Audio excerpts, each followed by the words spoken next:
This is Sarah Stewart Holland. And this is Beth Silvers. You're listening to Pantsuit Politics. Today, we are considering the United States attack on 3 nuclear facilities in Iran. And then outside of politics, which I have a feeling we will need, we're going to talk about the Golden Girls, which came into the world 40 years ago this September. Every week on Substack, we make a bonus episode that we call Spicy Pantsuit Politics for all of our subscribers there. It's a real circle of trust over there. We tend to be a lot more off the cuff. We tend to maybe use some spicy language. We talk about things more personally. We talk about cultural trends. And the most recent episode of our Spicy Pantsuit Politics was perhaps a record in the number of comments. I think we're sitting at over 300 right now. That's more than the Crunchy Moms episode, guys, if that gives you any perspective. And the depths of the comments were really incredible because I think the depth of our conversation in that episode last week was really good. That's what we heard from you guys. We heard it was like one of our best, most vulnerable conversations we had in a long time. So if you've been on the fence about heading on over to Substack, go listen to us start off talking about smoking and end up talking about the pressure we feel and trying to consider how our words impact other people. So I thought it was a really good conversation. I hope y'all will go over there and check it out.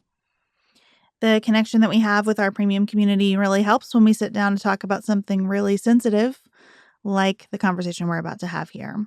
So up next, the U.S. bombing of Iran.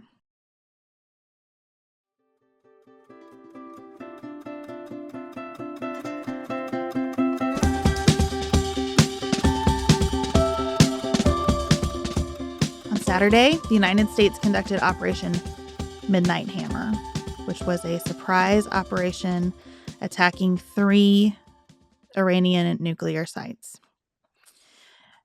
Sarah, before we get into the administration side of it, the politics, the legality, the wisdom or not, I do think it's important to recognize this was a very sophisticated military operation, and the people who conducted it performed professionally, skillfully, and safely because their surprise was so successful that they weren't even fired on in the process of carrying out the mission. It's always so tempting when you're finding out about an attack of this level, particularly when it had been in sort of this fevered space of discussion for just a few days, to think like they planned it in a few days, but they did not. Right. This is an attack that has been planned.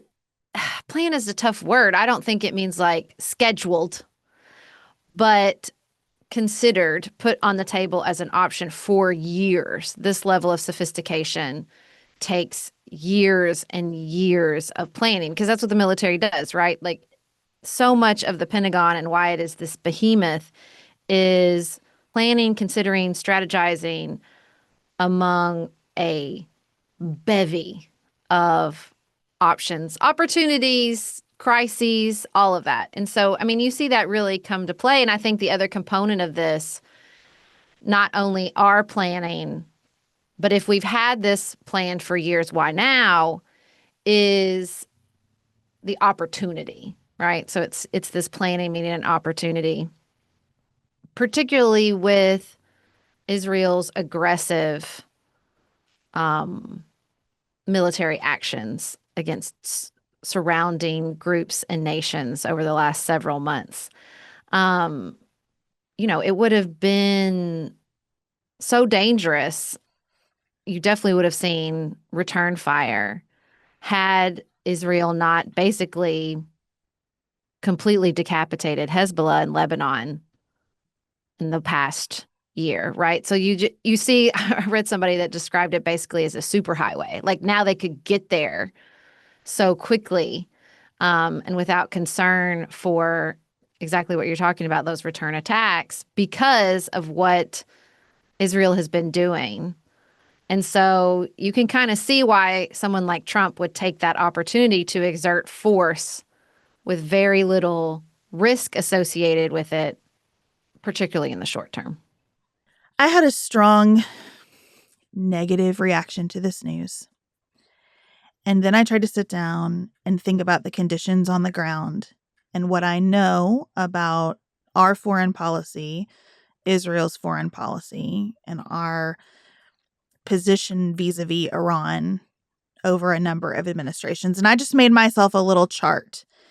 If all the conditions were exactly the same, and that's an impossible exercise because everything is linked. But if I try, just for the sake of a thought experiment, to say all the conditions are exactly the same, October 7th has happened. So Hezbollah is weaker. The Houthis are weaker. Lots of munitions are depleted. Hamas is weakened. Israel Assad has has fallen. Assad has fallen. That's right. Russia has invaded Ukraine and is occupied there. The Ukrainian response has been much stronger than Russia expected. So all the pieces are exactly the same. Would George W. Bush have taken this shot? Would President Obama have taken this shot? Would a theoretical President Hillary Clinton have done this? What about a theoretical President Kamala Harris? And for almost every scenario that I imagined, I think it's more likely than not that those officials would have authorized this attack. That is not a defense of the attack. I am personally really rethinking my paradigm about how we engage with the world.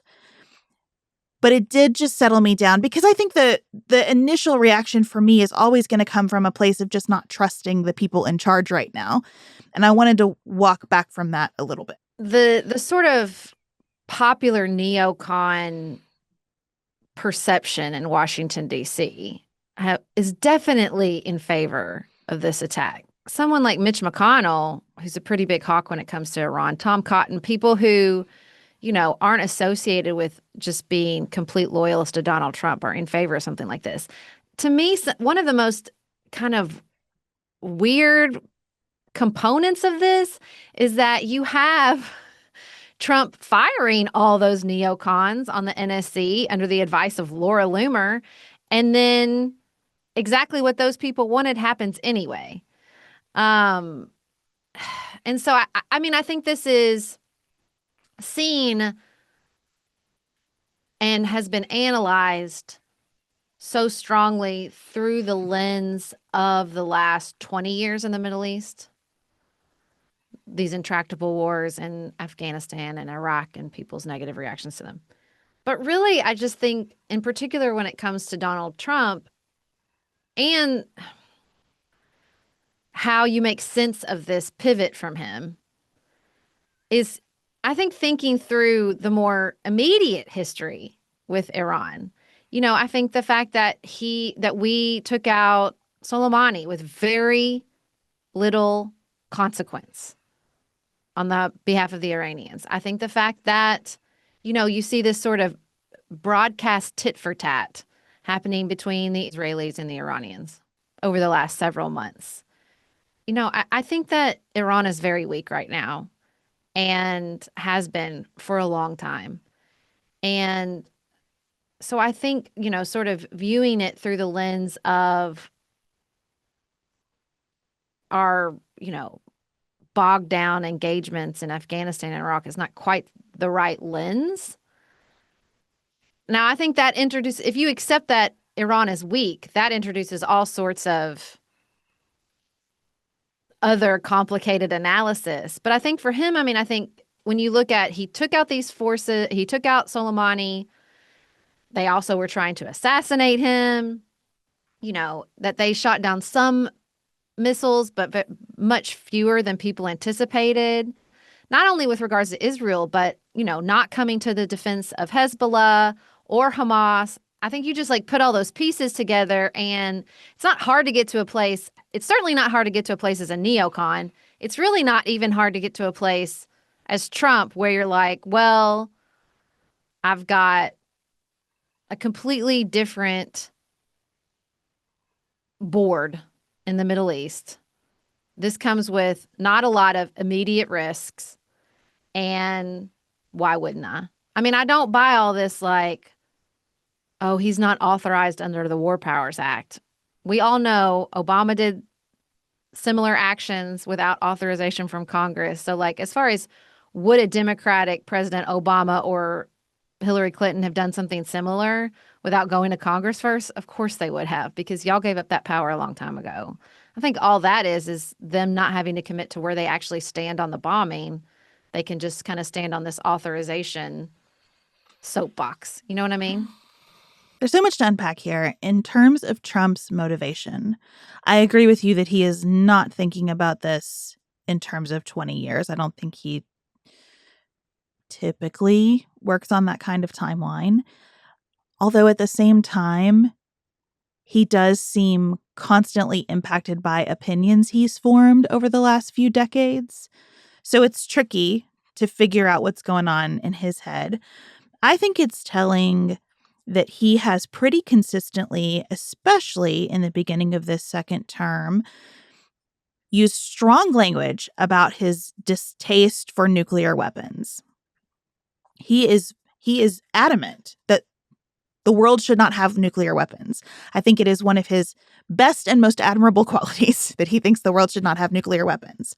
I think it's also telling that in close proximity to this event, and definitely in the time period that we know through reporting, he had basically made up his mind to do this.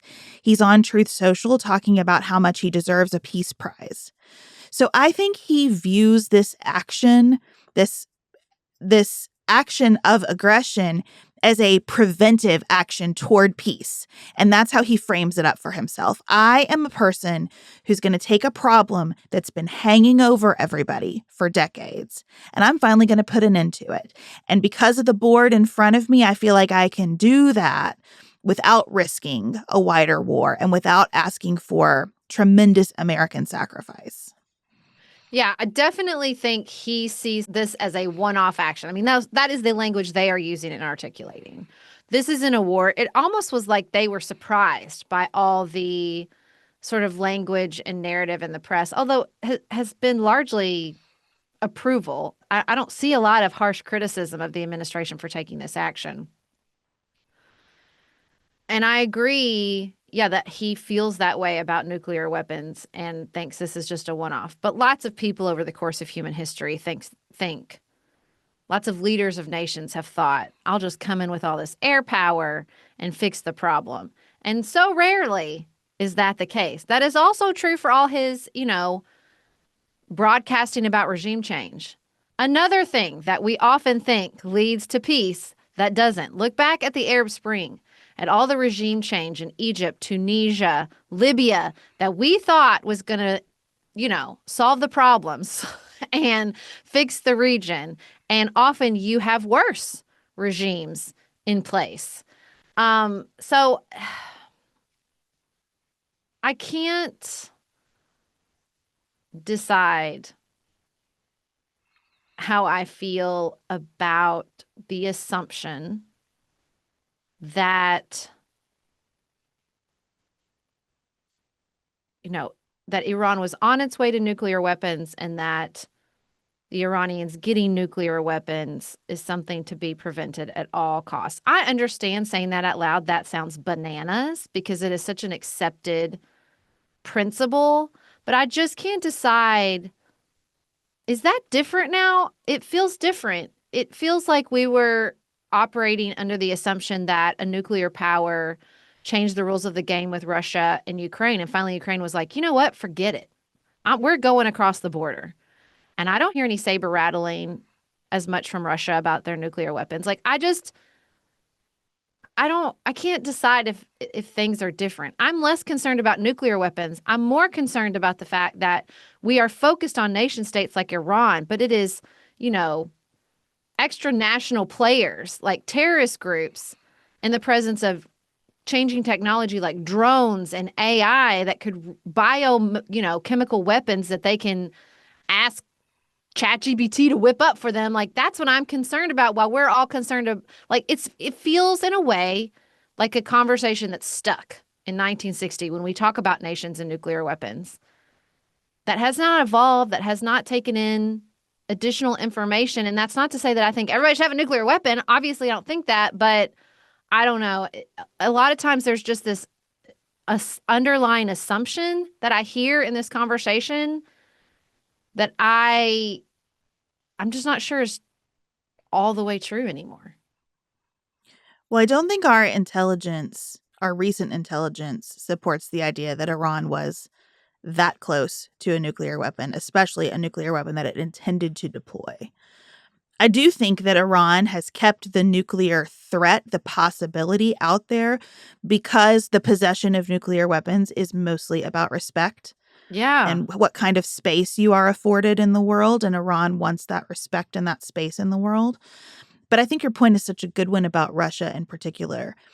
Ukraine knows there is no scenario in which Russia uses a nuclear weapon in Ukraine without terrible consequences for Russia. The proximity is too close. There is a deterrent in place against using a nuclear weapon too. Yeah. And that is a totally different calculation than a cyber attack or a critical infrastructure attack of the sorts that I think are coming. Yeah. And I worry, this is my big worry about all of this. So if I ask myself the question, how would I feel about this if I trusted everyone in the administration? One gives me the perspective that I am now close to the average American voter who doesn't trust anybody of any party. This feeling of like, I think they're all out of their minds or all selfish or all short-sighted is where most people are on politicians in general. And so it's been kind of helpful for me to just sit with that. But if I take the posture that I would feel marginally better if I trusted the people in charge, it makes me realize that I do not think that this is out of step with what previous administrations have done since September 11th and what other people sitting in the Oval Office would do right now, given the entire landscape. And that the concern that I have that is really unique to this administration is what else they are doing to prepare for the fallout from this. Because I do not trust the officials who are supposed to be focused on terrorism and external threats.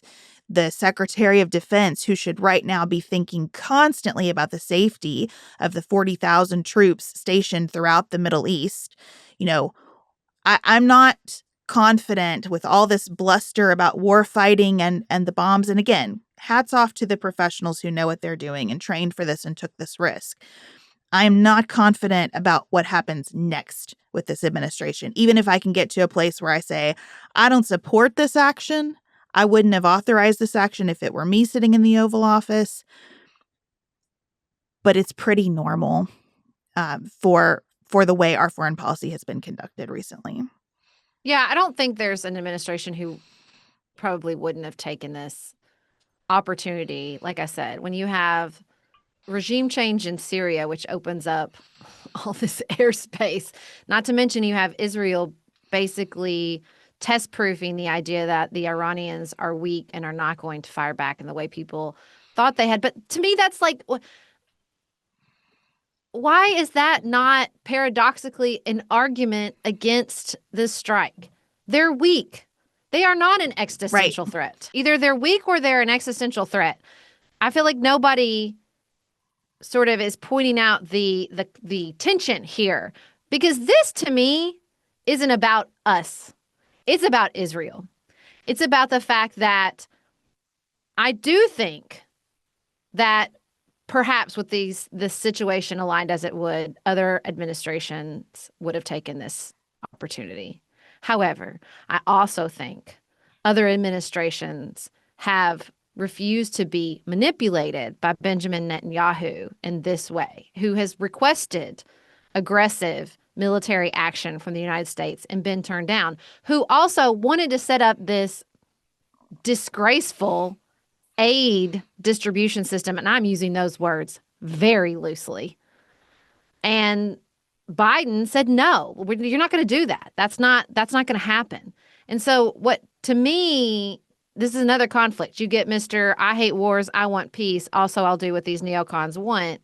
You also get what I'm sure the broader region saw with Israel when his trip there in May, which is, oh, we'll restrain Israel. The U.S. isn't going to just do whatever Netanyahu wants. And then on a dime, where are we? We're right back in this spot where we're doing Israel's bidding. That's what this feels like to me. That's how this feels. This feels like This is something Israel's wanted, even though, again, how many times do they need to say we're taking out the existential threat of Hezbollah, of Iran, of look, all these pieces in the region when really they're just wiping the board with very little effort. So were they a threat? Because if they were, you sure are taking them out really easily. I would like to read a book about Iran and its proxies on the other side of all of this to try to trace back how substantial the threat from Iran ever really was by itself. It's a really big country with lots and lots of people, but I think there has been a little bit of a mirage Yeah. happening. Let's take up that question of what was the threat to the United States and why does that matter after a quick break.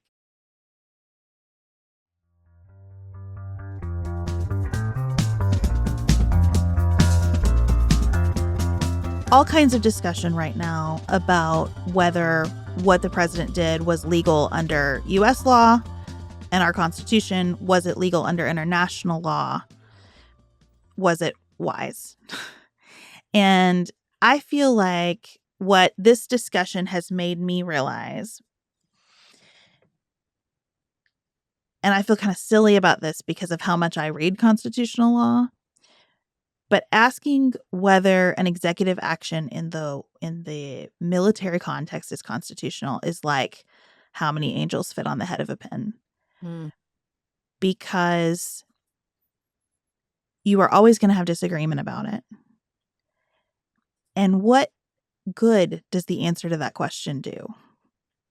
Unless Congress speaks with one voice and says, no, we did not authorize this and we do not authorize it, and you will not get funding for it going forward.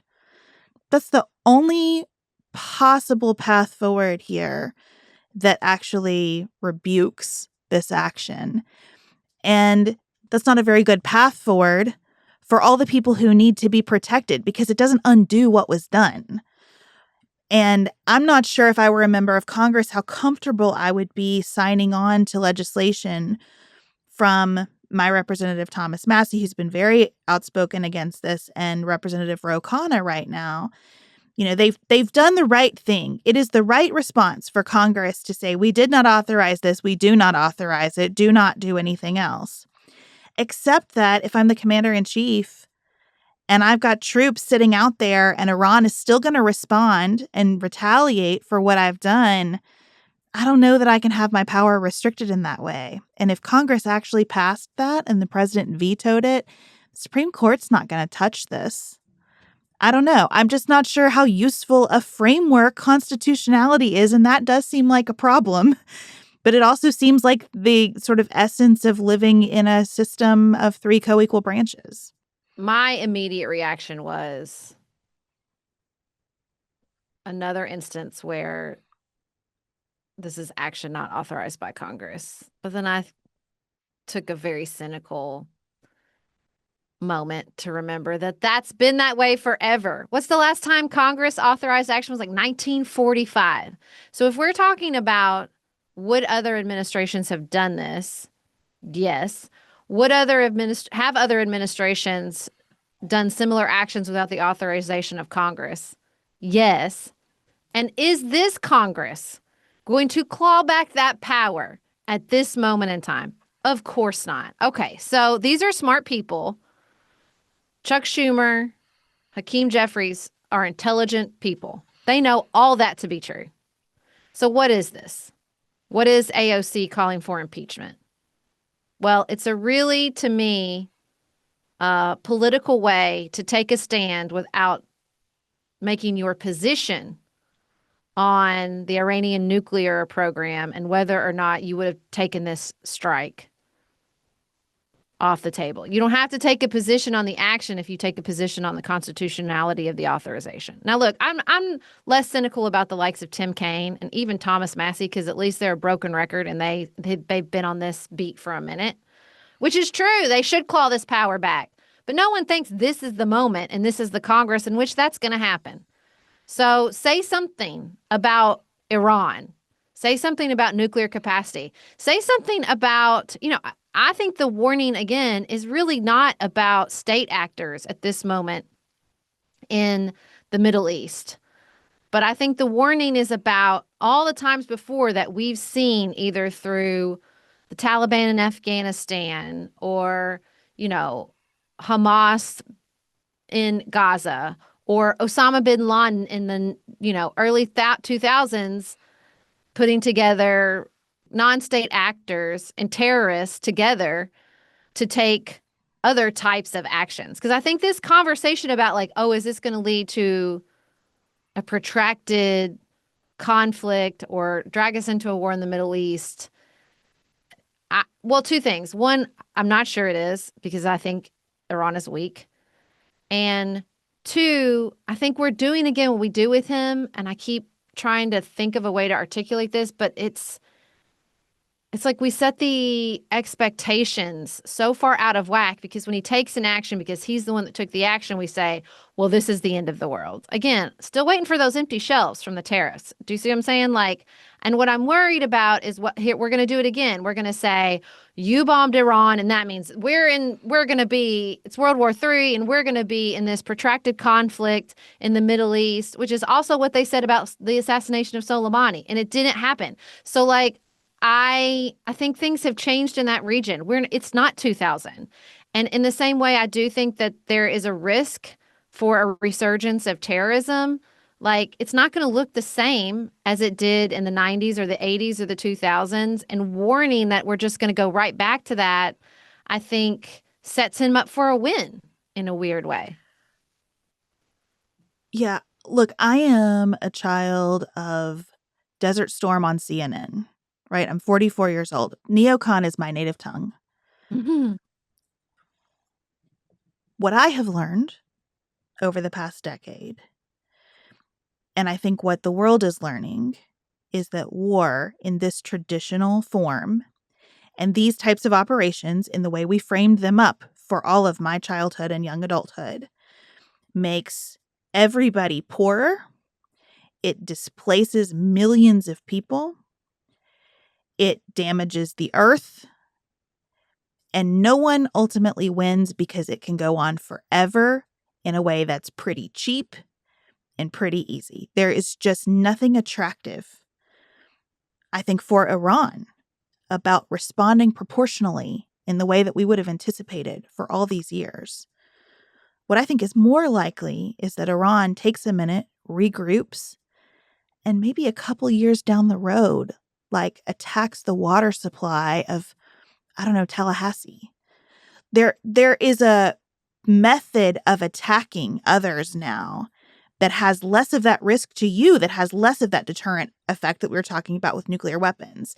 And that is my concern, that our eyes in this administration are so trained on the big, explosive, traditional view of military action that they will miss all the back doors that a state like Iran has been preparing for a very long time to slip through. So do I think that they should have gone to Congress about this? Yes, I guess. But then this wouldn't have happened because if they had gone to Congress first, they couldn't have pulled this action off. Right? Do I think They they should almost have? didn't pull it off because he couldn't keep his mouth shut. Right. Do I think they should have briefed both the Democratic and Republican leaders of Congress? Of course I do. Do I think that we should be bombing anything in the Middle East, maybe ever again? No, I do not. All of this has just happened as it's happened, and my primary concern for the nation is in our prospective security, and my primary concern politically is exactly what you said, that focusing on the constitutionality of this looks avoidant and looks like, to the public, just another way to say, well, we don't like Trump. It is Yeah. always against the man, not about the subject matter. And I got really concerned when I found myself looking at a tweet from Marjorie Taylor Greene that was a very coherent expression of a worldview about foreign policy and thinking, wow, I haven't heard a coherent expression of foreign policy like this for a while. She wrote a long post talking about why this is not our fight and what our priorities should be. And she is obviously not my cup of tea, but I thought, you know what? I struggle to find something to disagree with in this statement. And the fact that that is coming from within the MAGA base instead of from the Democratic Party, I think is a real political problem.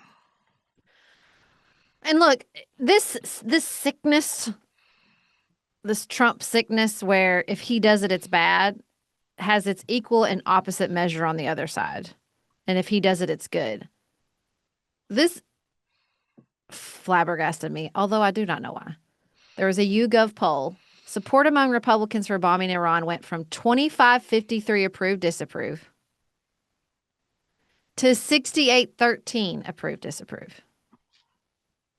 In a week. It's like the economy's shit until inauguration day and the economy's great. That's got to stop. We're not going to get anywhere with Iran or the Middle East or the rest of the world, and certainly not with the coming age of robots, if we just decide if our guy does it, it's okay, and if our guy doesn't do it, it's terrible. That's why I'm really trying to scratch at, like, do I really? Everybody just says, well, we have to stop Iran from getting a nuclear weapon. Do we? I mean, I'm just asking, like, I'm trying not to get stuck in these assumptions that we have from the 90s and the 2000s, not because I think every country should have a nuclear weapon. First of all, I'm not convinced they were that close to getting a nuclear weapon. I'm certainly not convinced that we prevented them wholly and completely from pursuing a nuclear weapon after this strike. It sounds like they had plenty of time because of his mouthing off to go hide a bunch of stuff, places we don't even know where it is. And again, I'm less concerned about Iran. I think Iran is very weak, if not on the precipice of regime change, depending on how they respond or don't respond. But that to me was clear. When this Israel-Iran situation several months ago started firing up and it was like, well, we're going to hit you. Okay, get ready. Here we go. Boom. And then we didn't. Okay, nobody got hurt. Okay, we're going to go hit you now. I thought, what is this? This is not some existential threat. This is wild what's happening here. This, like, the broadcasting and the war games, just so what? Everybody can save face. I don't know how long Netanyahu can play this out. There was a really great conversation with the former Prime Minister of Israel on Ezra Klein's podcast, and he talked about the fight. He needs the fight to survive. No one can critique him if Israel is caught up in this fight. Well, he's taken out enemies pretty easily. So how long is he going to be able to assume the posture of we're in a fight, an existential fight for Israel's existence, when he's taking out the biggest, baddest of these existential threats with not a ton of effort? And, I'm looking at all this and I'm thinking, like, okay, but what, again, I think you're so right. Like, if somebody else was doing this, how would I view this? And it feels to me like we're living in a new reality and everybody is still pulling lessons from the old reality, particularly when it comes to this region of the world.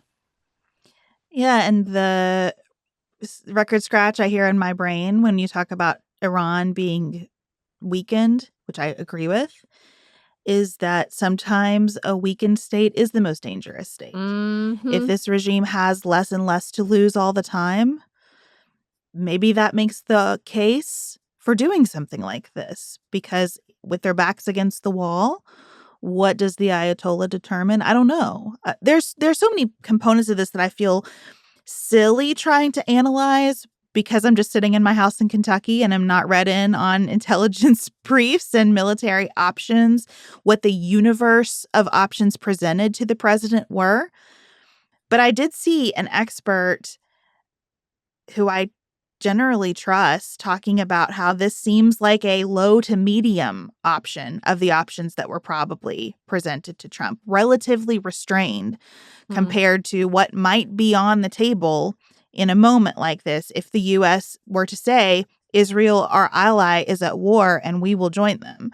Yeah. I also am compelled, I speak out of all sides of my mouth on this issue, because I also am compelled by the idea that what we mean when we say war is strained beyond recognition in these discussions. Of course we'd be at war if Iran bombed a nuclear facility in the United States. Of course we would.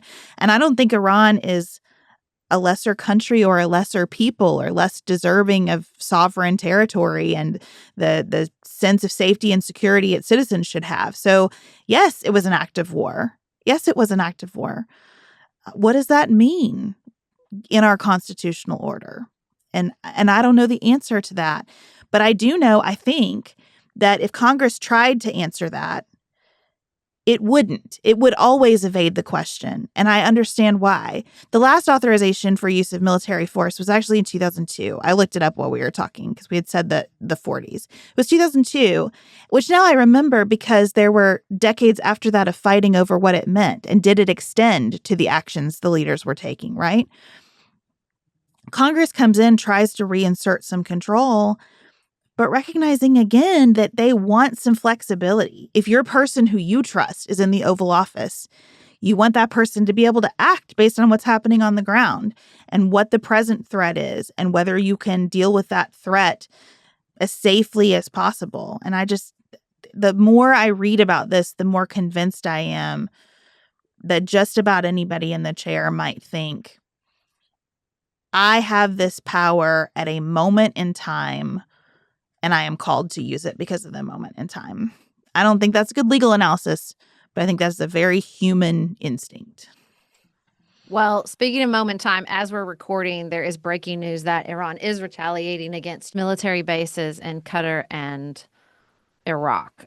So the sort of escalation fully anticipated by so many experts has come. And, to what you were saying before, I read a really good piece in Foreign Affairs. And I thought this quote was so good. It said, "It is tempting to read the immediate turn of events as the most pertinent. That is true only until the next. The story does not end. Force invites counterforce. Success generates reactions that yield its opposite. The closer Israel gets to total triumph, the closer it will be to complete uncertainty, to perils unleashed by pent-up humiliation, anger, and fury. That sort of victory is not a safe place." And that's the thing. This like total sort of domination and triumph, not to mention, again, the horrific situation in Gaza right now. That rage is going to go somewhere. It's not, everybody's just not going to swallow it. That's not how this works. And I think you can take lessons, some lessons, always from the history in this region, that it will find an expression. But I guess what I'm just worried about is all these assumptions about how relevant are all these assumptions and all this effort about preventing new nuclear capabilities in a country like Iran when there are so many nuclear weapons out there in the face of increasing technology like artificial intelligence? What does it mean, when we put all our eggs in the basket of preventing Iran from getting nuclear weapons and we're not thinking about the changing face of warfare with regards to drones and biochemical weapons and all this stuff? It feels, I think that's the beef with the neocons, and that's definitely my beef with the neocons. Like there's an assumption about the world and how people respond to force that feels flimsy to me. I think that's what Donald Trump named so successfully in his campaigns when critiquing these exact neocons and the military generally. And so I can't see what comes next. I think this has been the problem in the region since October 7th. What's the next day analysis? What's the plan? Where are we going with any of this? If you get regime change to what? Ask Egypt if they feel better after regime change. Like, I think that's true of Libya. We got rid of Gaddafi. To what end? To what came next? And I don't have a lot of faith in Donald Trump, and honestly, I don't have a lot of faith in all the neocons in regards to what comes next. I'm sitting here processing being wrong in the space of the 40 minutes we've been recording about whether Iran would respond in this traditional way that we'd expect, and now it has. So I'm thinking about that, and I'm thinking about the safety and security of the people at those bases in the Middle East. I'm wondering what I don't know about how our military is contemplating bioweapons, cybersecurity, AI. I'm sure there's a ton that I don't know. What we do hear from some folks who listen to the show, on background who work in the Department of Defense is that certainly they've seen resources cut Mm-hmm. to agencies that are very important to threat prevention.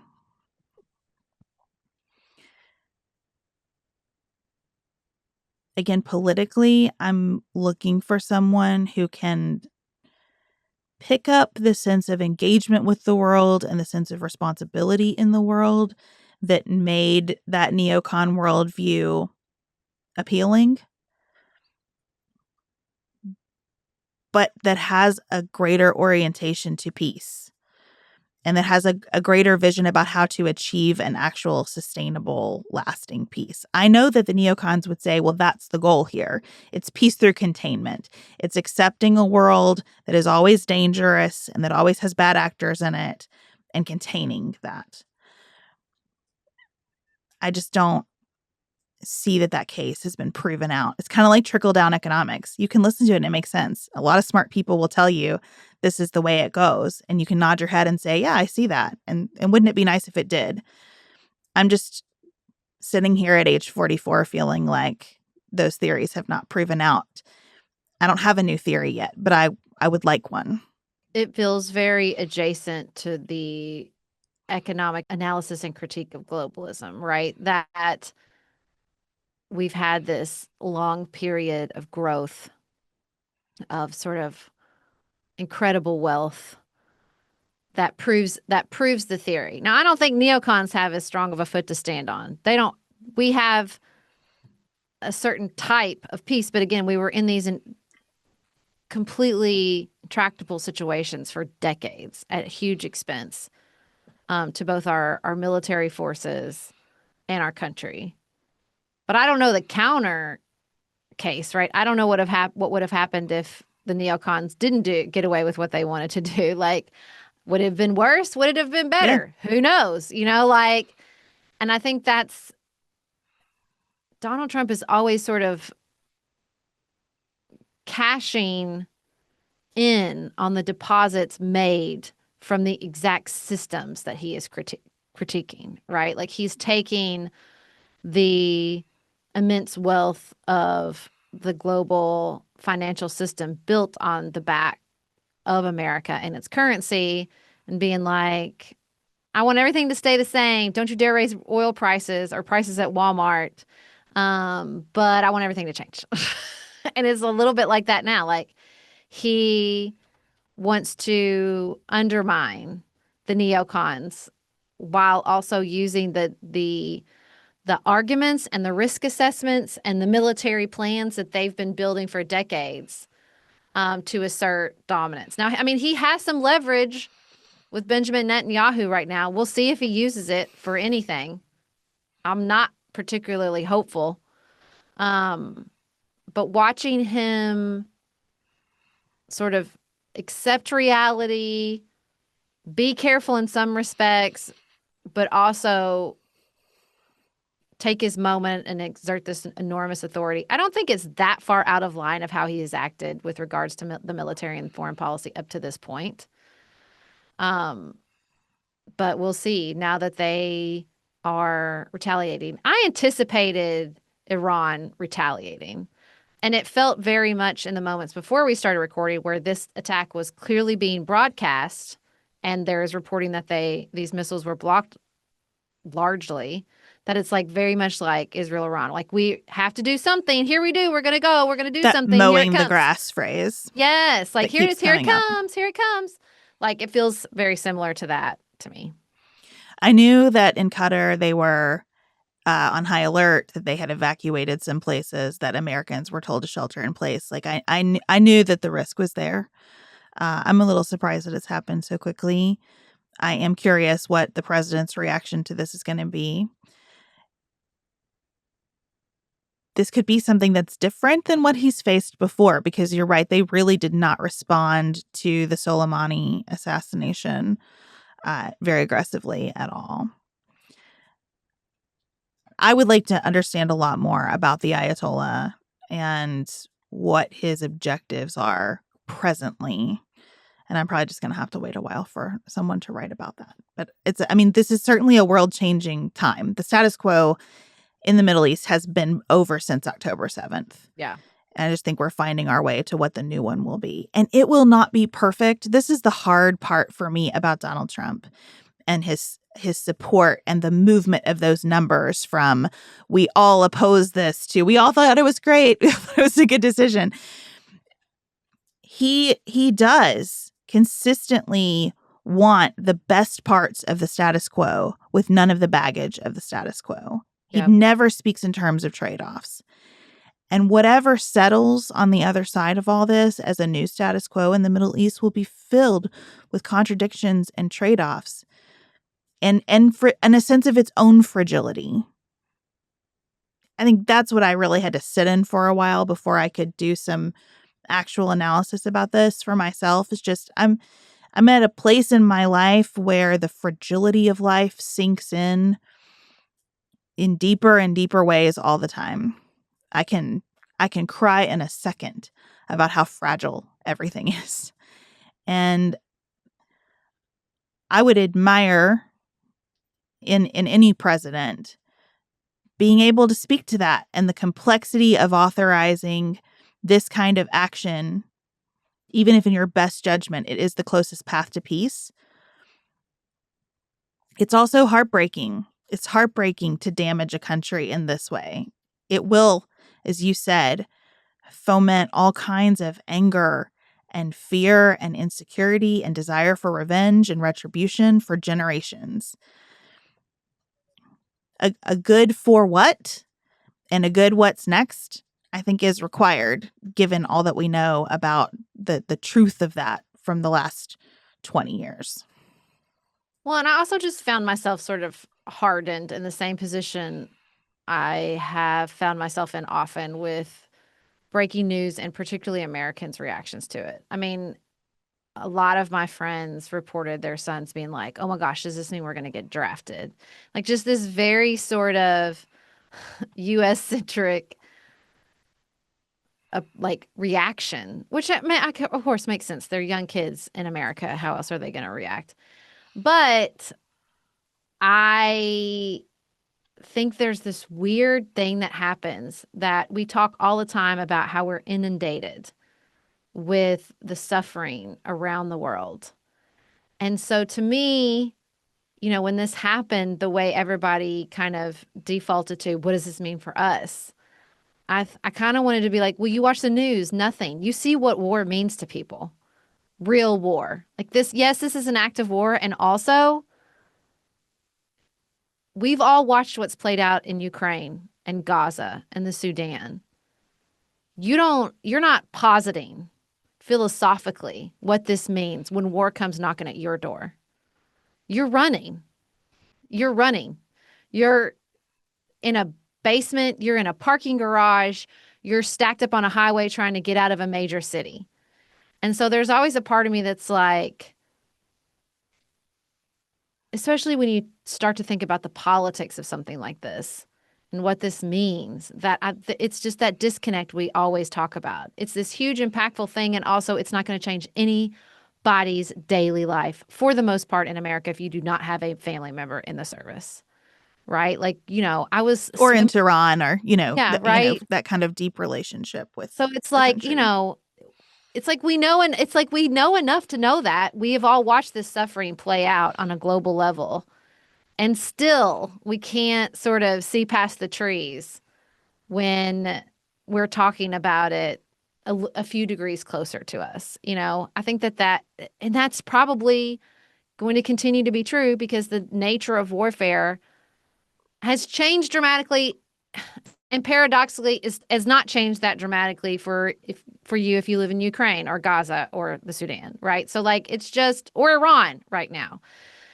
So it's such a weird like media environment to live in. It's such a weird reality to live in. To like, I think people are sincerely anxious about what this means, and you know, World War III and all these things, and also you kind of just want to be like, for real, like.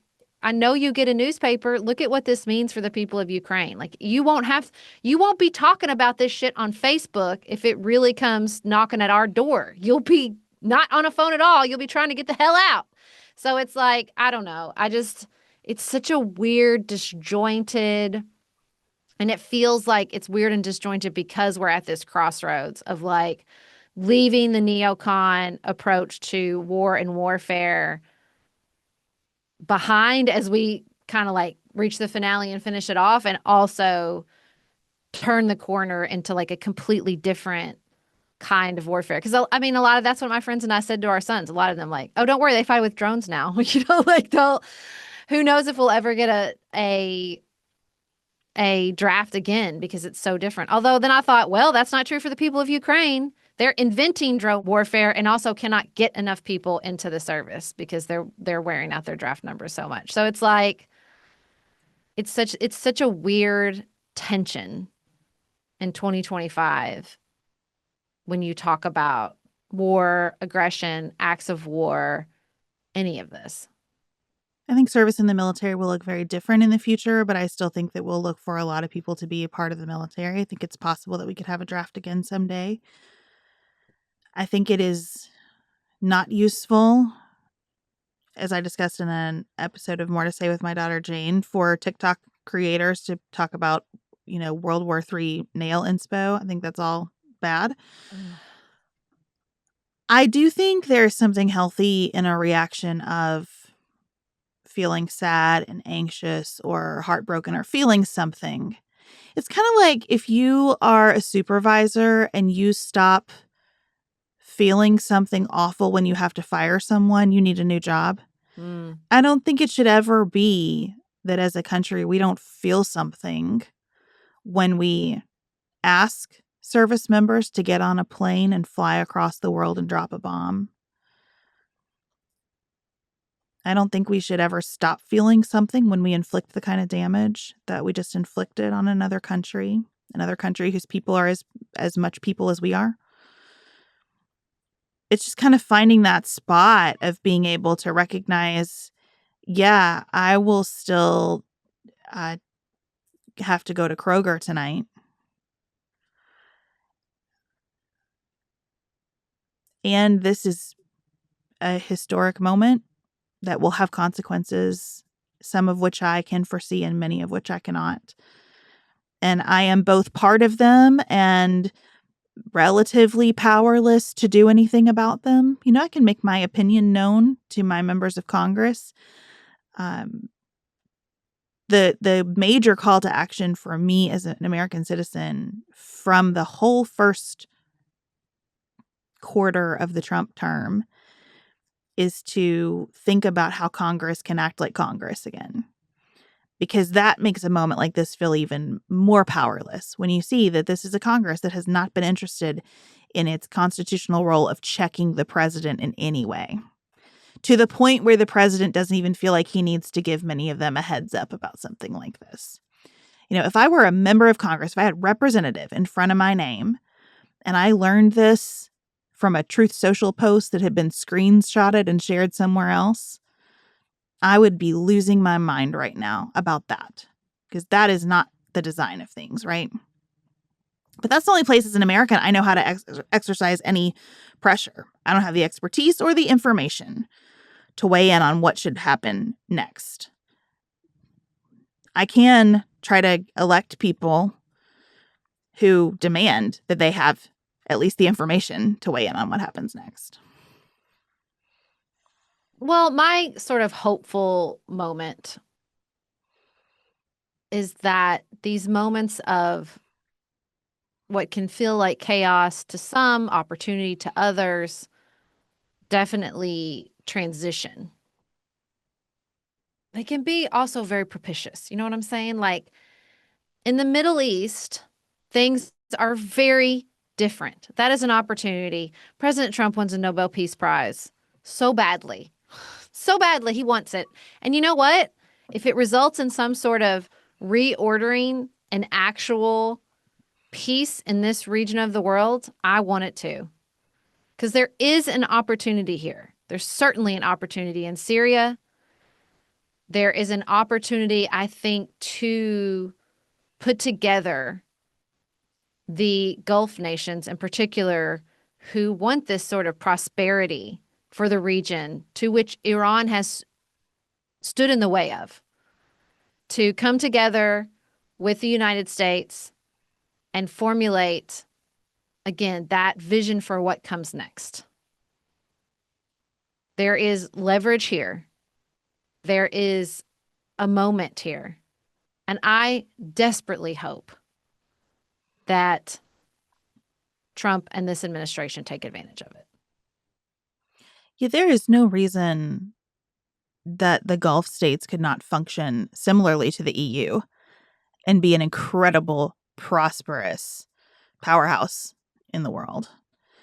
Um, Again, it's all about vision and who can rally people to a vision. And is there anyone in this region capable of rallying people to a vision that transcends deep historic, cultural, religious, ethnic fissures? And I hope so. And it's not going to look how what we want it to look like. I mean, that's what I am very invested in Syria. I want that country to turn a corner. Would it look like the leadership currently there if I was starting from scratch? Maybe not, but I'm not from this area of the world, and what I've learned as an American through these conflicts is that it's never going to look like how we want it to look like. This is a different part of the world. And the promise of the Arab Spring and the tragedy and heartbreak that has come after it should be a lesson for all of us. Not that protest is unfounded or it can't make a difference, but that it's not that simple. And a lot of things have to align. And I just see in this moment that that is possible. There isn't a lot of realignment. And will it come with emboldened terrorist organizations, or will it come with a prosperous Middle East? That's going to take a lot of vision and a lot of leadership. And I want that. Absolutely, I want that.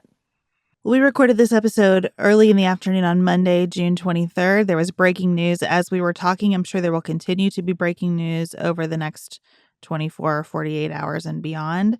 So we'll keep discussing this, and we hope that this initial conversation had some value for you.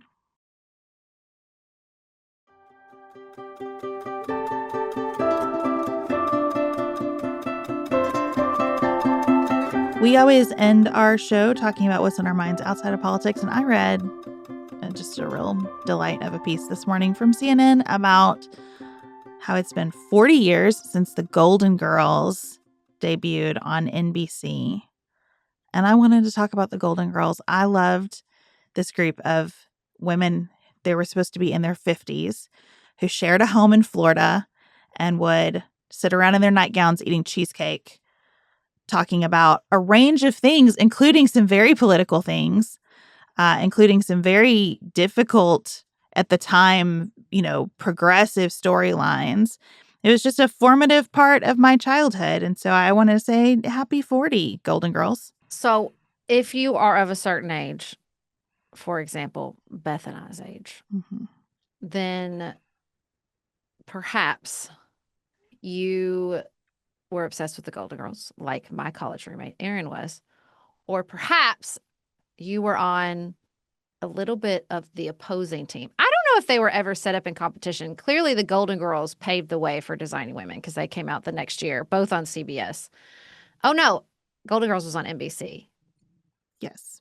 But CBS had this history of like strong female characters at the time before Les Moonves came in and tore it all down to turn into CSI, Behemoth, whatever. That's another conversation for another time. But, they had Rhoda, they had all these things. So CBS had this long history of like really strong female characters. You had Mary Tyler Moore, you had Rhoda, you had Maude, which was what made B. Arthur famous. She had that incredibly revolutionary abortion storyline on Maude back in the day. So I was a Designing Women person. I have seen, obviously, episodes of The Golden Girls, but I do bristle a little bit because I always feel like they get more praise when I think Designing Women was a better show. I said it. I said what I said. I'm sorry. I cannot believe you're turning this into a competition. I have room in my heart for all these women and both of these shows, because the Golden Girls to me was so revolutionary because it was older women, genuinely older. Now, they don't seem old to me now. I'm like, Rose was 55. That's In my crazy. mind, Rose was in her late 60s. Like, there's Yeah. a real disconnect for me here with the Well, ages. I just want to say pause there because there is such a conversation to be had about retirement and the vision for retirement and when you would go into retirement. Like, I mean, this is how Nicholas's grandparents were. They retired like 55. They lived 50 years of their lives in retirement. Like, it's wild to think about. To me, is it not crazy to think about like moving to retirement in Florida at 55 years old? I mean, without the Florida part, that sounds awesome to me, but I don't think it's on the table at all. I don't want to retire at 55. I'd be bored out of my damn mind. Oh, I'd stay busy. I'd stay busier than the Golden Girls did. But I think that the idea that you would retire, that you would have lost your husband by 55, which I hope does not happen to Yeah. me, and move in with your friends is just a really interesting concept. And it captivated me as a kid. I loved watching these older women sit around. I especially loved their relationships with each other. I loved how they were always annoyed with each other, but they deeply loved each other, even though they were on each other's nerves. Now, this article from CNN did let me know that annoyance was not all acting, that B. Arthur genuinely hated Betty White, called her the C word at every opportunity, like despised her. And after 7 seasons, NBC would have renewed the show, and every single person was in except B. Arthur, who was like, I'm not doing this anymore. So really interesting stuff there. But I loved it. And I love designing women because here are women in their 30s and 40s working, trying to work through friendship, but also manage the rest of life. And so all these women to me were like incredible avatars of what life could be like, of what personality could be like, of what friendship could be like. Designing Women, I loved for the relationships. The chemistry on that show was unbelievable because a lot of them were actually dating in real life or married in real life. Oh, yeah. So it's incredible. Now, not always their romantic lead on the show. Dixie Carter and Hal Holbrook were obviously married. But Jean Smart had a child with Annie Potts's portrayed boyfriend on the show. Married. I mean, he just recently passed away. They were married this whole time. I mean, well, to the Jean Smart of it all. This was always my beef, and maybe B. Arthur and I feel the same way. I don't know why she hated Betty White so much. Also, there's like an entire conversation to be had about this particular storyline or this particular narrative that happens when there's a group of women performing together on a TV show, be it Golden Girls, be it Designing Women, be it Sex and the City, be it Girls. There's always this undercurrent of like, well, so-and-so really hates so-and-so. That drives me crazy. And that I don't remember from male-centered shows. You don't hear about infighting between the two lead investigators on Law and Order SVU. I would read that, though. One of them is Mariska Hargitay, so that doesn't even make sense. But you know what I'm saying? Like, I don't feel like you get this sort of catfight narrative from male-centric shows that you do from female-centric shows, especially in the 80s, 90s, and early 2000s. But that aside, for me, the biggest difference is that, yeah, they're kind of mean to each other. There's so much slut shaming in both of these shows that's really does not age well. It's inappropriate. There's a lot of body shaming, particularly on Designing Women, as Delta Burke changes sizes over the course of the season. But for me, the biggest difference when you go back and watch is that I know Betty White has a stamp and she's an icon and we all love her. But we've also have a renaissance of Jean Smart, and they are playing very different characters. I think there's a sense that like it's the same. Like you have the ballsy liberal B. Arthur, Dixie Carter. You have the dum-dum, which is either Betty White or Jean Smart. But Jean Smart is not stupid on that show, but Betty White kind of is. Like that's what always bugged me about it is like Betty White's a genius, but like that character is not interesting. She's just dumb. She's sweet, but she's also, they're just making fun of her all the time. Hang on. Justice for Rose. I think that Betty White was dumb from the Dorothy perspective.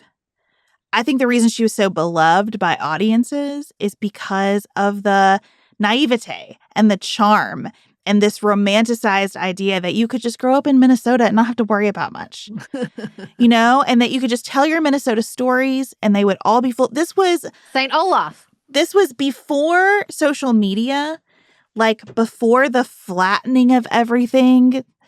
I think there is a real nostalgia around the idea that you could be a rose in the world. And I think a lot of women would like to be a rose in the world. We just talked about kind of young conservative women and how much they are expressing a longing, women much younger than us, expressing a longing for simplicity and for family and for not having to engage with the politics of everything.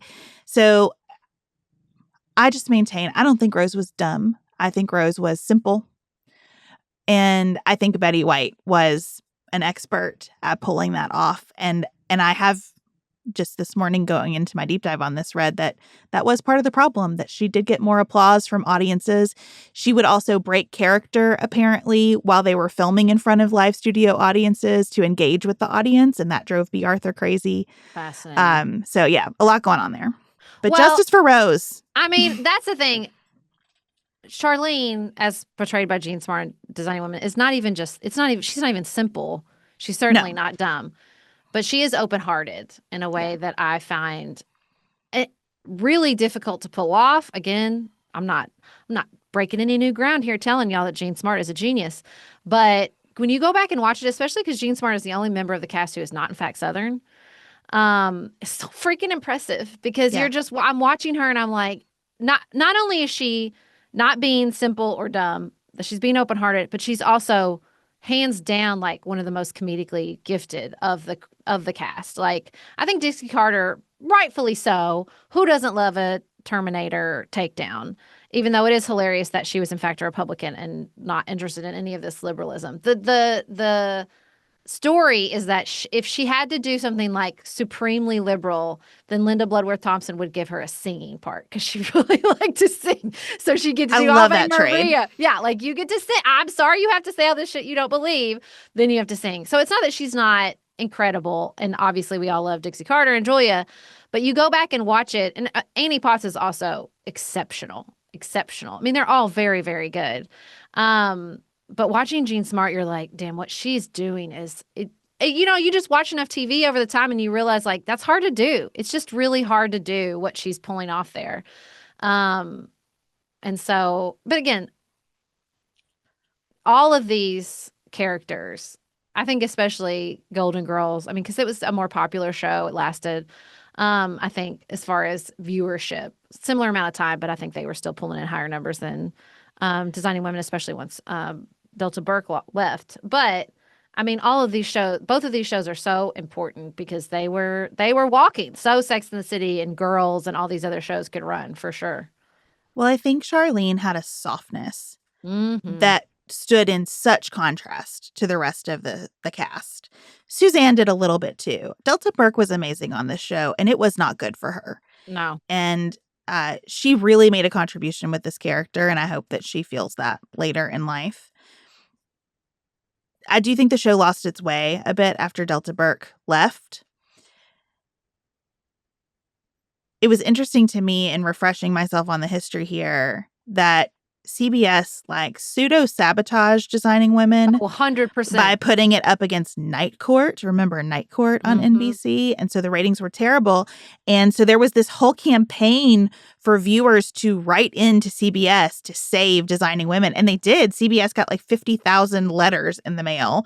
Again, like just putting this in the context of time, getting 50,000 letters in the mail meant something. That was a big deal. And so it saved Designing Women. And I'm so glad it did because all of these people were formative. And I think all of these people taught me that there are a bunch of different ways to be and a bunch of different possibilities for what your life can look like. And I still hang on to, although it happened, I hope it happens for me way later in life, the idea that I could be in a house with my friends, just discussing the world over cheesecake. I hope my husband's there too. But I love this vision for what, later chapters can be. Listen, don't even get me started on Les Moonves and how he took out Linda Bloworth Thomason, not just through Designing Women, but also through Evening Shade. Remember Evening Shade? She had a I massive loved that contract. show. Yeah. And every time she'd put up a new show, he'd be like, no, like I can't even get started on what I missed out on because Les Moonves went after her. I can't even because I love the show so much. I think I totally agree. It taught me that I could be angry, and it taught me as a woman that I could be expressly political because listen, I do think the one way in which Designing Women is very different from Golden Girls is that I feel very strongly about this, that it was probably impactful if you could dial down in the data hard enough with regards to the Clinton presidency. You would be surprised how often he comes up because Charlene worked for him when he was the governor of Arkansas. And so think about it. It's so hard to think about now when it's so decentralized.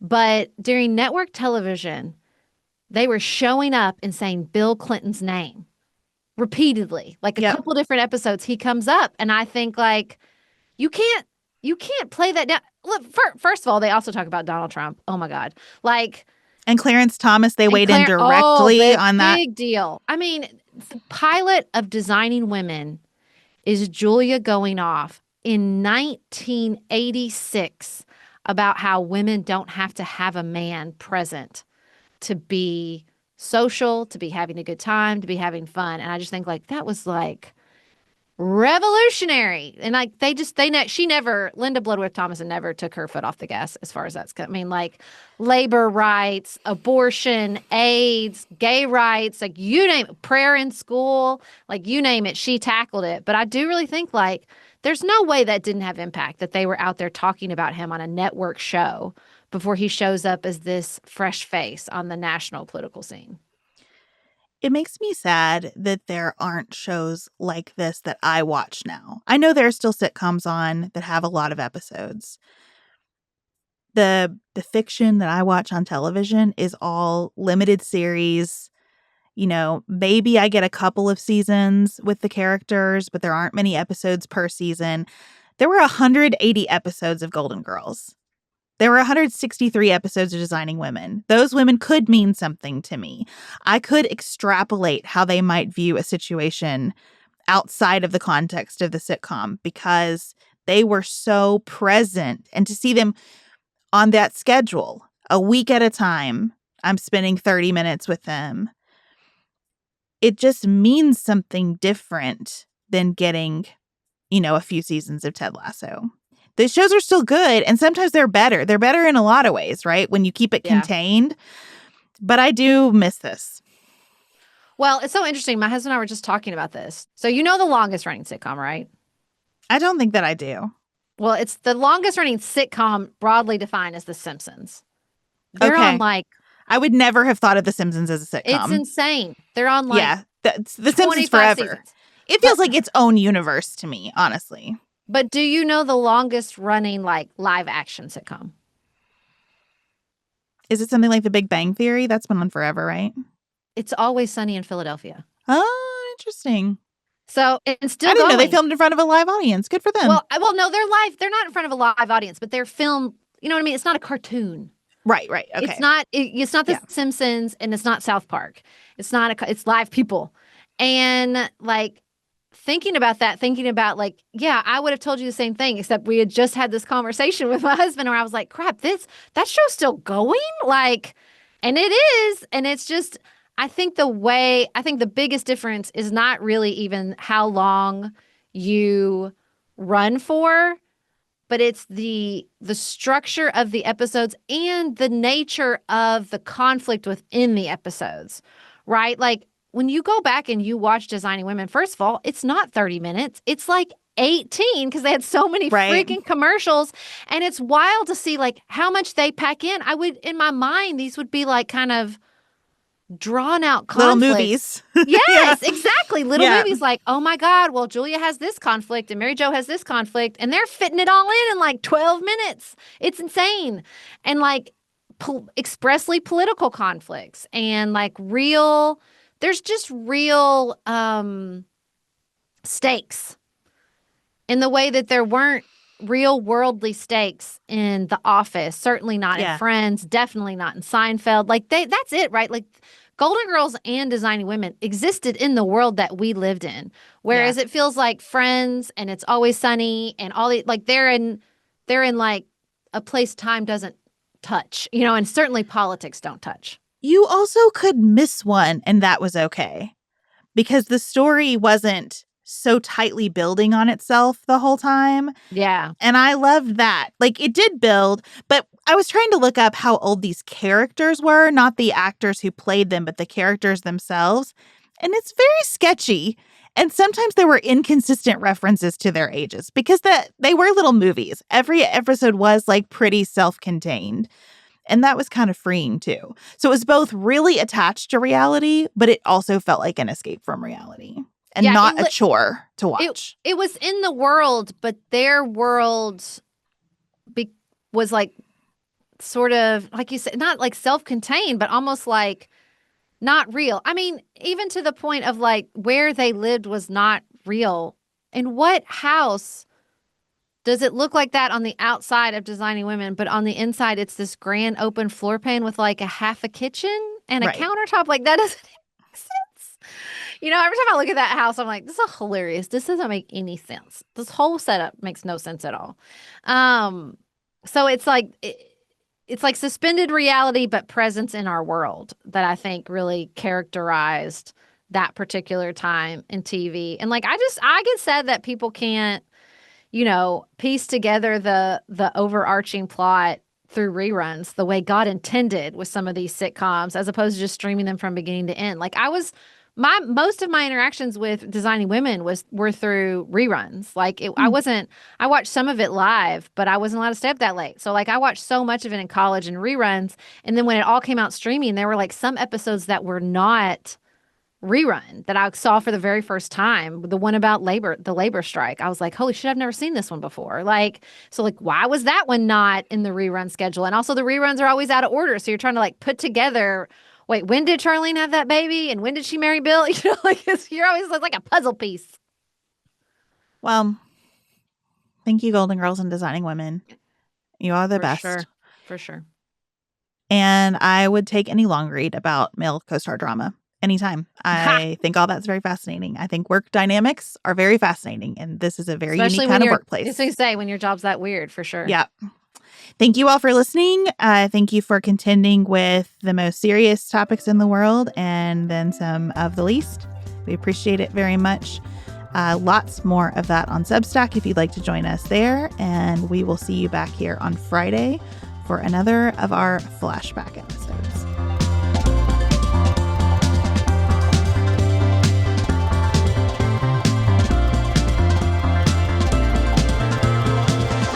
Pantsuit Politics is produced by Studio D Podcast Production.